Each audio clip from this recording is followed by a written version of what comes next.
worldwide. We bring you stories from across the world, all types of stories. People have had different experiences. People have had struggles in their lives. People have gone through many experiences of abuse, rejection, but also those whose lives have been transformed. These broadcasts go out live every Monday, 8 o'clock on UK time, go live on Zoom, Facebook, and YouTube. These stories can be watched many times on YouTube. We encourage you to subscribe to our YouTube channel and also encourage your friends to subscribe as well. It's a free subscription, and we encourage you to pass on these stories to other people. You can also listen to these stories again on our new podcast.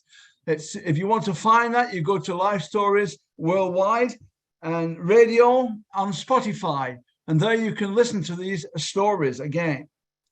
If you want to contact us, you can contact us through our website, LifeStoriesWorldwide.com. And on that website, you'll find all sorts of information, how you can download our app, Android or Apple. You'll also find a free Bible app from the Gideons that you can use in your own private devotions. We can also be contacted on our website, LifeStoriesWorldwide@gmail.com. If you want to contact us by phone, you can see the number +44 794 355 0287. There you can find out what we do, more about this work of Life Stories Worldwide. So today we bring you a story from Dallas, Texas. Today we have John Hardimon. John is a mortgage advisor. He had no religious background, but at 27 years of age, something happened which transformed his life. And John has been involved in different businesses and working in Africa as well, helping the poor people in Africa to come to know the wonderful truth of the gospel. So I'm going to hand over now to John to share his story. Thank you, John. Hey, thanks for having me. And just want to tell you how honored I am to be a part of Life Stories Worldwide and what you guys are doing out there. Keep it up. It's an honor to be here, to be a part of what you're doing. One of the greatest things that we can learn from how Jesus shared was through stories and through people's testimony, not factual, not an intellectual debate or argument, but merely just sharing what we've seen God do in our lives and how he's done it. So I want to commend you. If you're listening tonight and someone invited you on here, please thank them later. They're trying to share with you something that's very, very important to them and something that's probably changed their lives in a major way. And we're all hoping, we're all praying that tonight is a moment, is an inflection point in your life where God can intersect you and make a difference. And with that being said, let me tell you a little bit about my story. And it's the only one I got. So you guys got to listen to this one. It's the only one I know is true. Well, most of it's true. We'll see. I'll try to keep it there. I started off adopted. So my birth father did not accept me, nor birth mother. Usually not a good situation. But I started off, thankfully, my adopted grandfather was a doctor in the Fort Worth area and delivered me and knew about me. And his daughter, oldest daughter, was unable to have children. And so very quickly I found a home. So I didn't spend much time in an orphanage, but I did start off knowing that I was different from the rest of the family. They're all Italian. I think I was the tallest one in my family by the time I was 12 years old. And I'm not a tall guy. I'm about 5'10", 5'11". So it was clear that I was from somewhere else in that. As Alan mentioned, yeah, I grew up my whole life. I guess they were Catholic nominally, but I never experienced anything. I never went to church. We never had any Bible studies or communion. We didn't do those sort of things.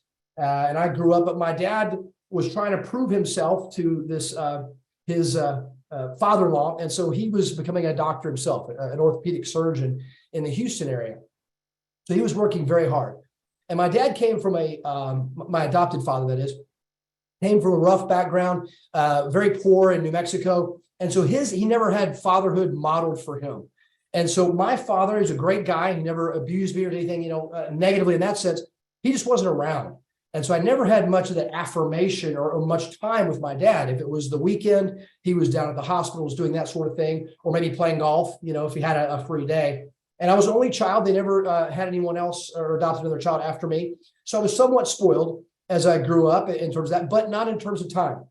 So there wasn't much communication from my father. I mean, I can think of about 6 or 7 conversations maybe in my entire life that I ever really had with my father. And so father was kind of a distant term for me. It didn't mean much.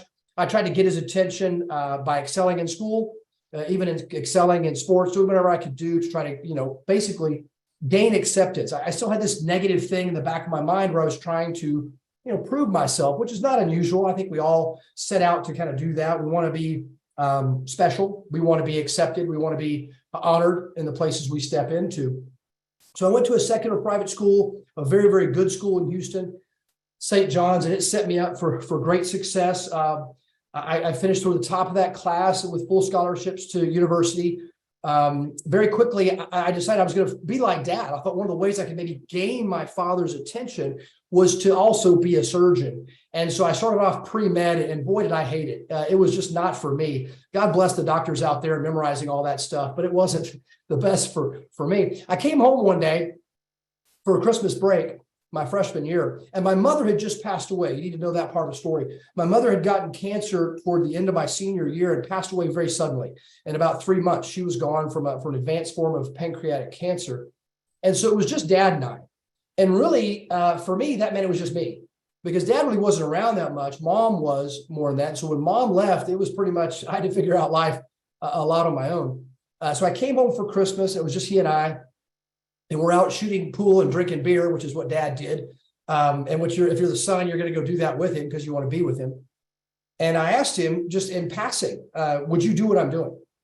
Meaning, would you become a doctor and go this way? And he said, no, I wouldn't do that now, because socialized medicine was coming on place in America back then, and it was changing a lot of the ways that doctor could have freedom to engage his client. And he was not a fan of that. And so he said, nah. I said, well, Dad, what would you do? Here I am, I'm garnering my whole career, my whole life in this one direction. And with 2 words, Dad just kind of blew that apart.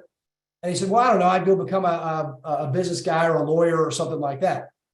Well, I heard the word lawyer. So, okay, I'll go back. I changed to pre-law, got focused, found out what the LSAT was. The LSAT is the law school aptitude test here in America to be a solicitor or barrister, your terms. In England, to be a lawyer over here, that's what you have to take. So I began, hitting the books hard. And I'll be honest with you, my freshman year at college was really a lot of running around, drinking a lot of beer and chasing the ladies, that sort of thing. Somewhat of a young buck on the free, but also I was pretty hurt. I was pretty alone because mom had just passed. And so I'm trying to find significance, trying to find a way to get going. I realized at some point that, no one's really going to care in this world. I just got to go make it happen. And so I buckled down, and from then on out, got straight A's. I graduated from university early. I took the LSAT, which was the law school aptitude test, and I got the highest score on it. I don't want you guys to think that I'm overly intelligent. I just take tests very, very well. He's coming. Jesus is coming. I can't wait to hear the trumpet call. He's coming. Jesus is coming. And when he comes, we'll crown him Lord of all. And when he comes, we'll crown him Lord of all. And so that enabled me to go to law school on a scholarship. And I graduated law school very quickly and began practicing law because I thought that's what I wanted to do. And much like the medical, the 3 months of being a doctor I'd experienced, man, I hated that too, but for a different reason. I was basically in a firm all night and working a lot of hours. I was a litigator, which is like a solicitor at the bar. And so I was spending a bunch of time in the courtroom and studying and so forth. And so it was a hard situation. The questions really began starting at this point for me. And here's why I say that. Because I'd had a great upbringing. I mean, I basically started on third base, if you know baseball analogies, with my dad and mom setting me up with great schools and great education. I started way ahead of a lot of people, but I knew that I could regress. I mean, it was up to me now to go make it happen. Dad was off doing his own thing and mom was gone and no other family to speak of. So I began having questions about, okay, you're on your own, John, you got to go make it happen. Is this what it's going to be? And I remember sitting in the 33rd floor of the downtown office building there in Dallas, and I was looking out north, and people were going home. And it was about 7 or 8 o'clock at night, and I had to go turn a project into one of the partners. And so I walked down and turned in the project, and the lady turned and said, "Hey, are you okay?" And I was a little annoyed by her question. I'm trying to turn my project and go to my next thing, and it's late at night. I want to go home. And I sort of said, "What do you mean?" Kind of sharp and maybe not so kind to the legal assistant there. And she said, "Well, we were wondering if it was going to happen to you." And I went down and sat at my desk, and I knew what she meant. What she meant was I was becoming a jerk like all the other lawyers. And there's a healthy ego that goes with being a lawyer. You have to be somewhat sure of yourself because you're in combat 24/7 and against really smart people. And so it was one of those situations for me where I kind of an inflection point in my life where I said, "Okay, John, is this what you're going to do? Are you going to work this hard?" And I began thinking about the partners, where I was going to go. Like, what's the end game of being this commercial litigator? And it was the partnership. That's the big thing you want to do. And I looked at the partners, and this guy had been married 3 or 4 times, and he was working on his next one just about. This other guy drank way too much. I mean, unhealthily so. This guy was just a flat out jerk.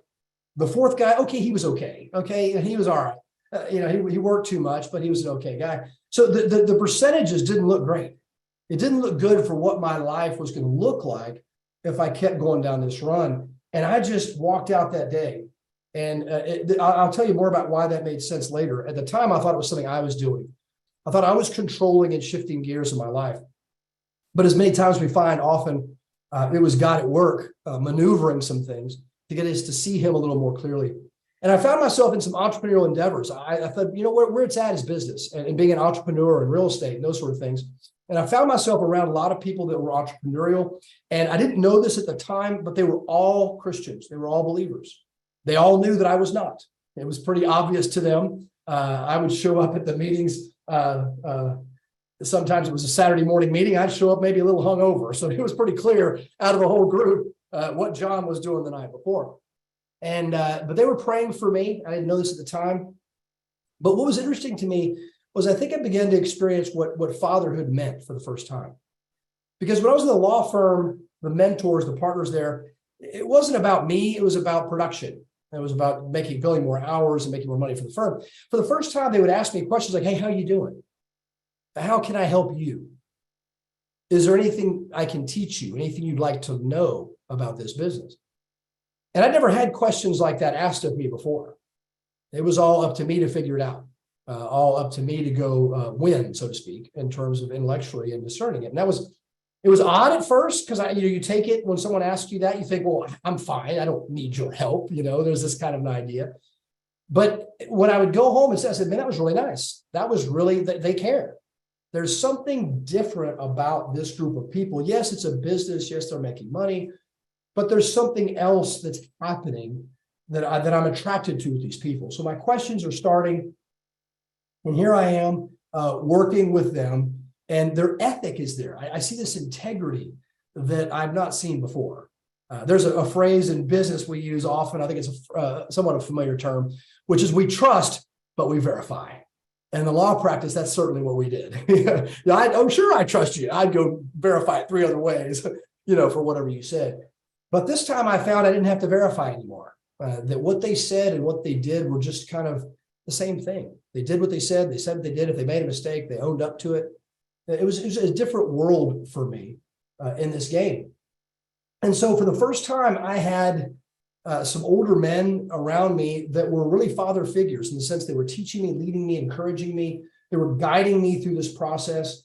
And it was a family dynamic in the sense that they would share ideas, share tips. It wasn't close to the vest. It was more, how can we help one another in this family type environment? It tended to mean something to me for the first time, because I didn't have any brothers and sisters and no family left. So I didn't know what that meant. Well, the challenges began to grow, and I was growing personally, I guess, as maturing a little bit as a person in this. I'm in my mid-20s now. I've practiced law probably 5 years, and now I'm working into this situation. And this group of people, these entrepreneurs, suggested I read a book. And they've been so great to me, and they'd helped me in many ways. So I said, okay, it's going to be a pretty good book. It's a book called The Silent Witness. The Silent Witness. It's a book by a guy named Sir Lionel LeCoux. And the reason I read the book wasn't the title. It was because they said, look, this is from the most famous lawyer in the world. If you go to the Guinness Book of World Records, even right now, if you want to Google it, go ahead. Google Sir Lionel LeCoux. It's Luck, H-O-O, LeCoux. And you'll find that he won 265 straight murder acquittals at the Old Bailey. He was also an ambassador to 2 countries. And some of you, maybe more my age, if you've got some gray on the side, you might remember Jonestown and Jim Jones down in Guyana and that fateful event. Well, Sir Lionel was his lawyer and was supposed to be at that event, didn't make it, and come to find out later on, accepted the Lord very shortly thereafter and became an evangelist. Well, I was interested in that, but if this guy's the best lawyer in the world, he's got something he can teach me. So I'm reading the book, and the book is basically the trial of the 2 best lawyers, at least from an American perspective, which is Clarence Darrow. He was our best prosecuting attorney, and Sir Lionel LeCoux is the best defense lawyer. And so those are your 2 attorneys, and they're bringing these different witnesses forward, and the silent witness, the one who's on trial, is Jesus.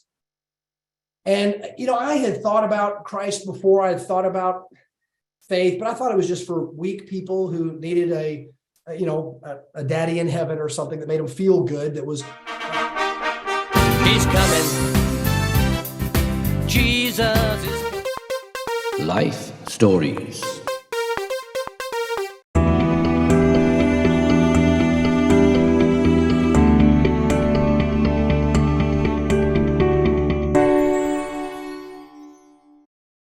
up there going to watch them, or a bunch of rules and judgmental stuff. And so it meant nothing to me, but it was different now, because the question that was posed to me was at the end of the book, sorry for a spoiler alert here for the book, but at the end, the twist is, if you want to call it a twist, you're the judge. What do you do with Jesus? Is he, as C.S. Lewis says, is he a lunatic? Is he a liar? Or is he Lord? Well, what's true about him? Well, I began just thinking through that. I'm a thinking person, and I'm open. I say, well, if this is true, and here's the evidence, right? Because evidence at a court is how they presented it in this case, and it made sense to me. I said, well, the evidence, the preponderance of the evidence is in. Now, I don't want to say it's a certainty. I don't think anybody would say that. But there is the preponderance of the evidence. When you look at all that's out there, it is more, I'll answer for myself. It was impossible for me to dismiss this Jesus for being who he said he was. And I was seeing the people around me living it out, and they were acting differently than the other people, even the good people that I, so to speak, were around. And so as I went through this, all of a sudden it became, wait a minute, what if the fact that I was rejected by my birth father, I was somewhat ignored, and I don't mean that negatively. He was just busy and trying to do what he knew to do. My father, my earthly father, was doing his thing. What if there was a father that accepted and was thinking about me all the time and wanted to help me all the time and was engaged? And I just started with that question, what if? And that's a question I may ask all of you on the broadcast just to begin pondering. What if? What if it's true? I believe the first thing that started me on the journey to meeting the Lord and then seeing how he changed me, which I'll get to in a second, was I began asking that question. Just what if? And I'll say it this way. Do you want it to be true? I mean, do you want it to be true that there's a Father in heaven that loves you, that cares about you, that wants to empower you, that has done so much for you, and that this whole world is set apart just for you to succeed, just for you to go through, that this is his playground, so to speak, for us in a way? And I began pondering that question, and that's a hard one to get around. Well, these people followed up with me and they said, hey, would you like to meet the author of the book? Now, if you know anything about lawyers and their ego, it's all about dropping names. And so I'd love to have in my phone book or in my, hey, I know Sir Lionel LeCoux. I can drop that as a name. And so I said, absolutely. Now, I didn't have any idea what was going to happen at this meeting, but I wanted to meet this guy. And I was more interested in talking to him about business and how he transitioned and some of his law practice and, stuff that could help me get ahead. as I went forward and dropped his name. Well, he walked up to me, and if you know Serrano Lacoon, you'll see in the pictures if you Google him, he's a very short guy. So if you go back to my original thing, where I was the tallest guy in my family, I felt right at home. This guy's family. Why? Because he's short like the rest of my family. And he walks up, and he's a beautiful, sweet man. And after some cursory introductions, he just looked at me and he said, "Are you ready to accept Jesus for who he is?" And that's a question that had never been posed to me. I didn't ask it myself. But I can tell you in an instant, I had nothing to do but say yes. And I think I was saying yes more to I want this to be true, because I didn't know anything. I had not read the Bible. I didn't grow up in church. I'd been to a few bar mitzvahs and a few confirmations because of my friends in high school or whatnot. In fact, I knew more Jewish ceremonies than I did Christian, because of my high school was a lot of Jewish folks. And so I knew Baruch Atah Adonai, I could tell you some of the Jewish words just by going to their bar mitzvahs and bar mitzvahs. But no background other than this little book. And maybe do you guys know the Cecil B. DeMille movie that came around once every December with Charlton Heston and Yul Brynner, the 10 Commandments? That was probably all the sort of theology I had. And really, it wasn't pretty good. If you remember that movie, God was pretty bad. So it was kind of an interesting story, picture I had of God. Well, when I said yes to him, I will tell you this. I'm not a man of light words. And what I mean by that is I did what I said. I mean, if I did whatever I could do to follow through on what I could do. So when I told him yes, and I was crying instantly. I couldn't say no to what he said. It's hard for me to explain. But there was something that happened in that moment, which was probably my first experience with what the supernatural is really like, what spiritual love is. And in an instant, there were words I couldn't say that were very common words that I would use as adjectives, adverbs, nouns, pronouns, exclamations, you name it. I couldn't utter them. They weren't able to be pronounced, nor did I want to. Some certain other phrases I couldn't use. Something had changed. My priorities went wacky. I wasn't trying to make as much money. I just wanted to know more about my Father. And I wanted to spend more time with my Father and find out who this Jesus is that lets me have access to all this wonderful family and relationship. So I went and bought a Bible, and I did something that I found out later is a very odd thing, and that is I read it. I read it cover to cover. And as a lawyer, you got to remember, a book this big doesn't scare me at all. That's what we read for one class. That's no big deal. So I'm crunching through this thing, and I'm reading it as much as I can. I'm saying, wow, so many phrases, so much truth that I had known just in the culture or whatnot comes from here. I mean, silly things like the fact that the American jury is made up of 12 jurors and 2 can kick you off. Well, that's comes from straight from the Old Testament. Our bankruptcy laws are built on a 7-year window, just like the years of Jubilee and things that they had in the Old Testament. So I'm unearthing things that I realized were true, but now I'm finding their source. I'm finding where those truthful things come from. I knew that if you water others, you get watered. I knew that if you blessed others, we just called it different stuff. It was called, hey, I'll do this for you and you'll help me this way in business. I mean, and not nefariously, not in a bad way. It's just how it works. You kind of help one another as you go through. So all these things were coming true to me that were in the Word. I was very fortunate to have a mentor that was also part of the Full Gospel Businessmen Association that came alongside me. His name is Jay Comstock. He was a education pastor, but at this time had gone back into business, and he was willing to come alongside me and help this guy who could read a lot of information and digest it, but had zero wisdom. So let me just say this to you. You can gain a lot of knowledge, but the Bible even says this, right? You're reading and understanding, but you're never coming to the knowledge of the truth. Man, I needed that mentor. I needed that father on earth. And so I hope you're sensing a theme with me. What God has done for me is he's become a father. And he's found fathers for me on this side of eternity, on that side, of course, too. He stands that way. And so as I went through this, this is a hard one to explain, but it's almost like my whole life I was fighting to gain worth and gain value. He's coming. Jesus is coming. I can't wait to hear the trumpet call. He's coming. Jesus is coming. And when he comes, we'll crown